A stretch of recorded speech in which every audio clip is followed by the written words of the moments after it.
Well, I had to start tackling some of my bigger fuck-ups sooner or later. I know that there's a big fat elephant sitting in the corner of the room, but we will deal with that after the actual review. Hey, I'm already making an improvement over the original video, isn't that nice? But all joking aside, even if I never made my original Rocket Monkeys review, this would be a difficult one to talk about. Let's talk about what Rocket Monkeys is. 10, 9, 8.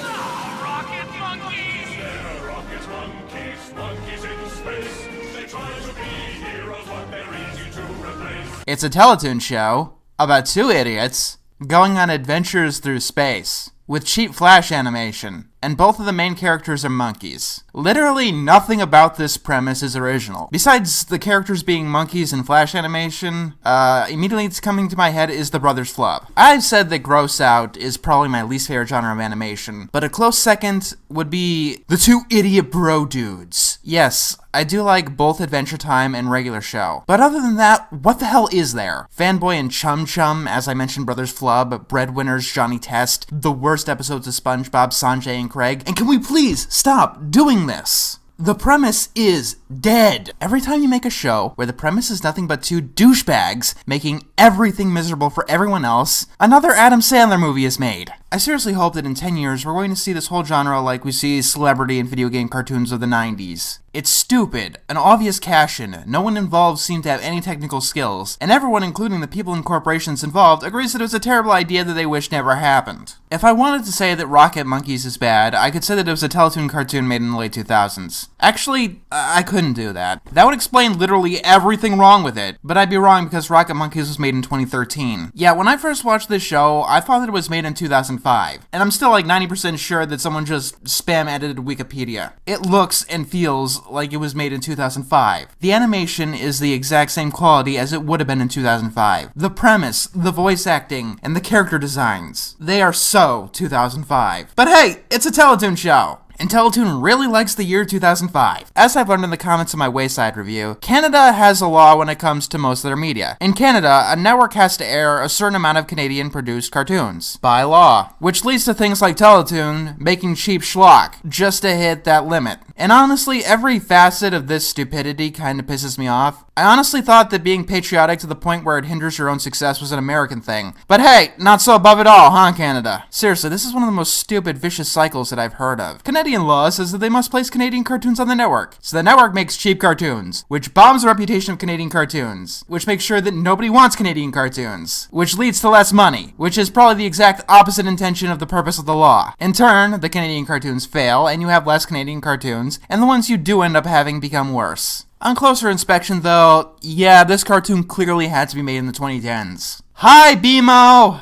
It was a particularly odd career move for you to go from Adventure Time to Rocket Monkeys, but hey, gotta pay those bills somehow, right? But seriously, this is one of the most shameless ripoffs that I've ever seen. I mean, BMO clone has a Spanish accent and no personality, so there's that. Welcome to Who's Your Bride?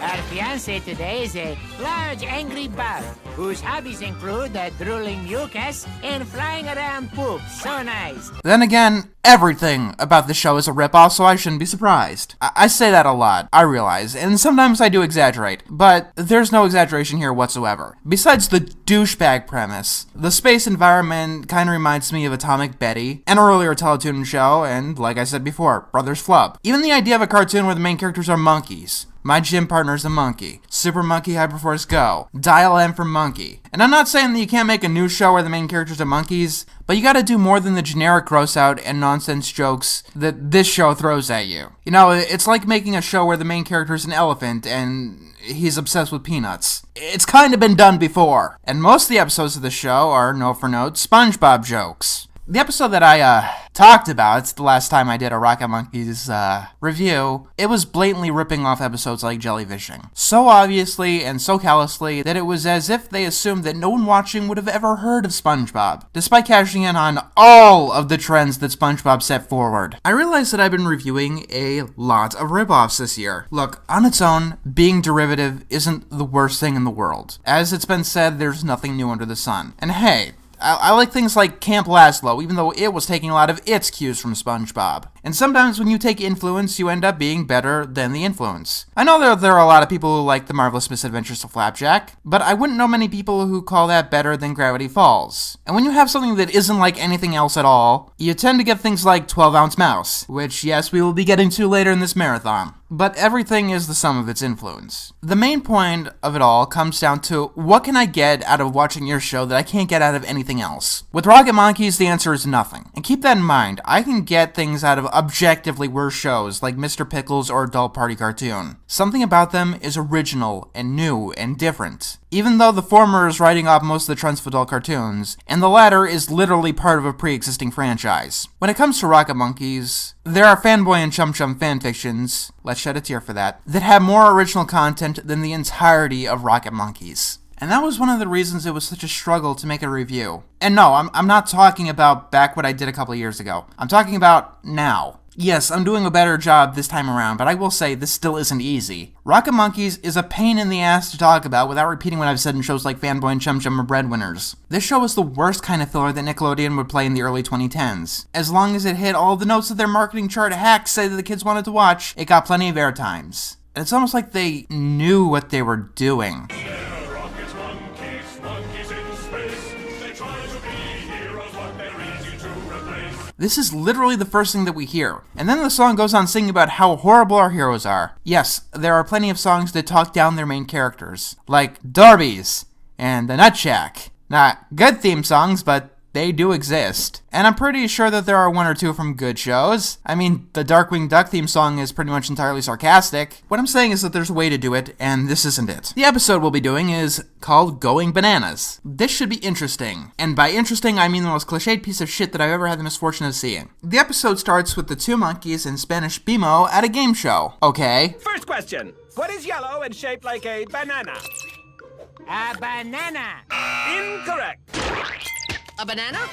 Correct. I don't get it. Alright, technically they are on this game show because of a long-winded plan by the villain that I don't want to begin to describe. What it all comes down to is that they have no reason to keep the intentions of this game show a secret. The only thing that it does is kill the joke. If you want to make this funny, then the monkey should come up with a completely different answer, or we the audience should know a little bit of what's going on. Otherwise, the joke is, haha, the monkey said the exact same thing as Spanish BMO, and one is rewarded and the other isn't. Which, yes, could be a joke, but it needs better context than this. It's like the show's understanding of comedy comes from a long game of telephone. And considering what I know about this show, that's an easy thing to assume. And then we have a still photo of a live-action audience in black and white. Rule of thumb. If a show uses actual photograph cutouts of live-action still images like this, the show can be assumed to be terrible. There may be exceptions, but more and more to me, it seems to be an admission that they're making a show as cheap as possible. I have never seen it look good. Not even once. No matter how good our technology gets, it seems you cannot make this aesthetically pleasing. If the first joke didn't do much for you, don't worry, they play it over and over again. It's the entirety of the first act of the episode. So even if it was funny the first time around, they have the good sense to drive it into the ground and begin digging their way to the core of the earth. Not only do they keep saying banana, but it's repeating BMO saying the same thing and losing, and cutting to stock photos of the audience. Sometimes with Photoshop monkey heads. What? Why? I don't get it! It's like they tried to cram the entirety of Waffles into the first 3 minutes of this episode. But hey, the Teen Titans Go episode Waffles is such a comedic mastermind, who wouldn't? The monkeys win a trip to some kind of amusement park, and Spanish BMO gets distracted by another game show. But it all turns out to be a plan by the evil banana to send the monkeys into the middle of the desert to have them starve to death. You know what? I'm just gonna randomly end stories that I tell to people with that line. So Frodo dumps the ring into Mount Doom, but it all turns out to be a plan by the evil banana to send monkeys into the middle of the desert. And slowly the Titanic sunk beneath the waves. But it actually turned out to be a plan by the evil banana to send monkeys into the middle of the desert to starve to death. Neo swallowed the red pill, helping him exit the Matrix, but it all turned out to be a plan by the evil banana to send... What I'm saying is that this is kind of stupid. So, what does any show pandering to Dayus need nowadays? I know! A bad rap number! I jump in the air with bananas in my hair. Gonna eat a banana split, and that's what I'm gonna do when I get to it. Please, end me. So almost immediately, the rocket monkeys end up nearly dying in the desert. And then we have a nice touch of gross out. Gotta paint by all the numbers, you know, and they almost miss that one. They find a pile of dirt and they eat it, which stops them from dying of hunger and thirst. But it doesn't stop them from miraging. You're eating sand. You mean sandwiches? Good one, Walt. You made a sandwich I joke didn't with even realize salad. it was a pun until you said it was funny. Wow, this show is so bad that it actually stooped to the level of laughing at its own jokes. I'm sorry, laughing at its own puns. Now that is pretty fucking pathetic. Then the monkeys run into a cactus. Repeatedly. For no reason. Just because it's a cactus. Why? Okay, if they're so stupid that they're willing to repeatedly run into danger with no thought of pain, then why are they still alive? You want something to laugh at? Oh, I'll give you something to laugh at. Where's your funny now, monkeys? Have fun dying. Where's their funny now? Where was their funny to begin with? So Banana Man hits the cactus and a geyser sprouts up. Okay, this joke only works if the monkeys actually wanted a geyser. And considering that they were perfectly happy eating sand, I don't think that they do. Then we cut to Spanish BMO, where 4 robots are all sitting in a hot tub and not short-circuiting. Which do you prefer? Peanut butter and jelly or cinnamon toast?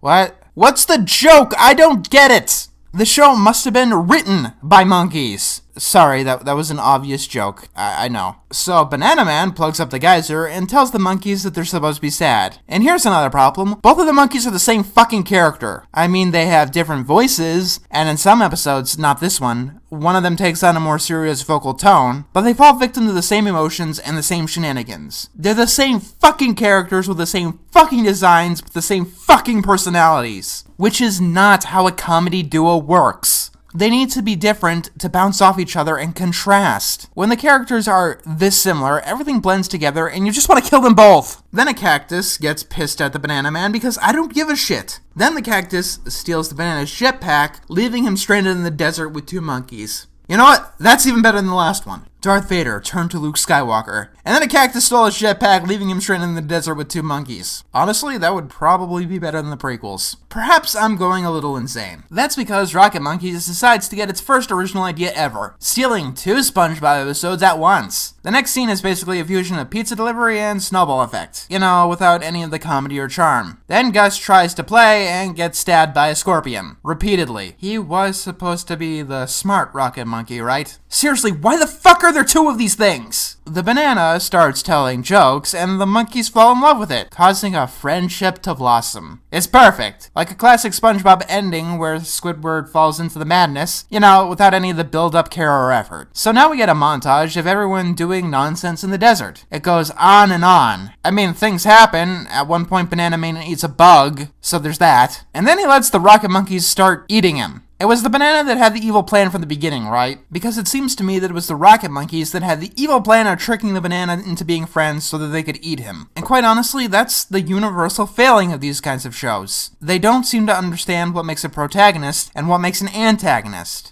When they do care about the difference between them, and it's not just stupid versus evil, they give all of the traits that should go to the protagonist, like being likable and trying to overcome a goal and having obstacles, and giving the audience a reason to root for them. Yeah, they give all that to the antagonist. And they give everything that an antagonist should have to the protagonist. Eventually, Spanish BMO realizes that the monkeys are in danger and goes to find them, even though he was never told where they were or that they were even in danger at all. He finds the monkeys and leaves the banana in the middle of the desert. And that was Rocket Monkeys. Oh, sorry, I keep getting the title wrong. That was a derivative sterile piece of shit. Now that we're done talking about monkeys, we could start talking about elephants. The original video wasn't so much a review, but a rant on requests and how I don't like them. Looking back, I obviously didn't tackle this the best way that I could have. In fact, I tackled this in probably one of the worst ways that I possibly could have. Okay, not the absolute worst, but it was still pretty shitty. I suppose we could start with the why. Let's start with, something I remember clearly. Between the episodes of Animated Atrocities 92 and I think 99, I was really hitting burnout. And with a couple of exceptions, this was one of my least favorite stretches of videos. I remember it being a particularly tough time, and I had a hard time slogging through. I was clearly running out of steam. It's telling that at least 2 of the videos in this marathon are coming from that stretch. We just did one, and we'll be doing 12-ounce mouse at the end. I've got something special planned for that one, so it's going to take a little bit of extra time. And yes, despite how loud and angry and abrasive I can get, I do usually enjoy what I'm doing here. There are exceptions, like, say, Brian's a bad father or Mega Babies, but if I didn't enjoy this at all, I wouldn't be doing this at all. For example, a lot of people say that I review Teen Titans Go because it's popular or whatever, and no. I talk about Teen Titans Go a lot because I like talking about Teen Titans Go a lot. I will give it that. It's fun to complain about. I don't know how much that's worth, but I really do have fun making Teen Titans Go reviews. If I don't like talking about something, I usually don't talk about it, unless it has some sort of tangential topic. Keep in mind that liking to talk about something isn't the same thing as liking it. And that goes for both review shows, both Admirable and Atrocity. I like watching, say, Dexter's Lab, but I don't have much to say about it, and thus there's not much I like talking about. I like it quite a bit, but I don't think I'd make a review out of it. And when it comes to, say, Wayside, I don't like the show, but apparently I absolutely love talking about it on and on. Why was I so burnt out at the time? Honestly, I don't remember, but that's probably for the best. It means whatever blockage was there is gone now. I do actually remember what got me out of that funk, and this is going to seem completely backwards. I actually turned what I'm doing here into a job. A lot of people will say that something has become horrible and routine and repetitive to them when it's quote-unquote become a job. But no, by turning this into a job, it helped me take this a lot more seriously, and it encouraged me to put a lot more effort into what I do here. And in 2016, I made what I consider the most of my best videos, more than any other year prior. Top 20 opening themes, The Telescope, Homer Badman, Norm of the North, Painbow. One common theme between all of these things are that they're things that I personally wanted to do. No one was asking me to review Doggy Poo, or Dorbies, or Kablam. The only person who wanted me to do any of these was, well, me. And honestly, that kind of leads to the best kind of videos. A part of me does like reviewing shit that no one's ever heard of. But you know what they say. When you make any kind of media, you gotta make it for yourself before you make it for anyone else. That doesn't mean that I don't keep an eye on public demand and keep it in mind. Yes, I know that people do like to hear me talk about Teen Titans Go, and I do know that people wanted to hear about Norm of the North, and I did keep that in mind while reviewing them. But it's not what's driving the boat. And you have to keep in mind that me liking something or disliking it isn't the only criteria for me making a review. Sometimes it's as simple as my Asperger's has gotten me obsessed with a random topic A, and random topic A has a cartoon attached to it. That was the cause of eras of animation, the 70s marathon, the Little Shop review, and even the Wayside re-review, believe it or not. And a lot of my reviews do or did come from things that I grew up with. Things like Shorty McShort Shorts or Glenn Martin. I did watch those in quote-unquote my youth, and I still remember them to this day. I mean, it was more apparent earlier in my series, and it's less and less as I go on, but I still do go back to the well once in a while. The one unifying factor is that to make a review, I need to have a personal experience with the show. That doesn't mean it needs to set my world on fire or change me existentially. It just means that I need to watch it and it needs to invoke a certain kind of feeling within me.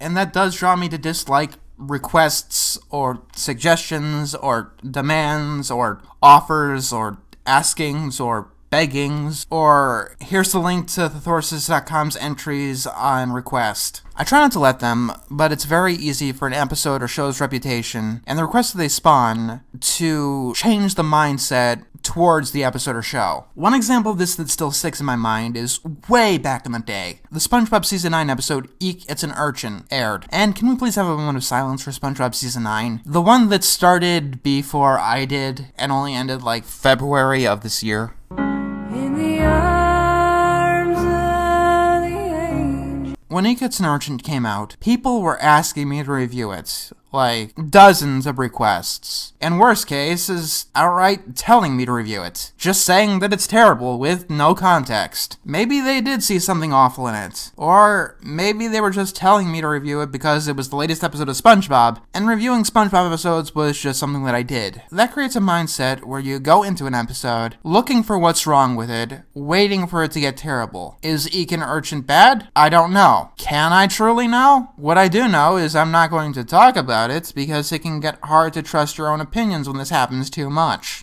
Even here. How much of my anger is against Rocket Monkeys, and how much of it is to the thunderous requests and the flooding, yes, literal flooding of my comment boxes that originally happened? And how much of this is my feelings towards how I originally reacted? I seriously don't know the answer to that. Even now, I think that Rocket Monkeys is not worth talking about, and it was a slog to get through this review. But is that feeling my own, or did it come from somewhere else? Did it come from the feelings surrounding the show? I tried my best, but I can't give any guarantees because of the flood of demand. I have this weird psychological quirk where the more that somebody directly tells me to do something, the more I adamantly want to refuse doing it. I don't know if it's a human thing or if it's just a me thing, but it does get to a big problem. As much as I get criticized for following along the typical opinions that are out there, I surprisingly disagree with mainstream consensus a lot. And yes, I do get requests to review things that I don't care about or even I like as atrocities, or vice versa. Some of these shows I've turned into reviews, like Drawn Together or Flapjack or 12 Ounce Mouse, and I got a nice amount of shit for it each time.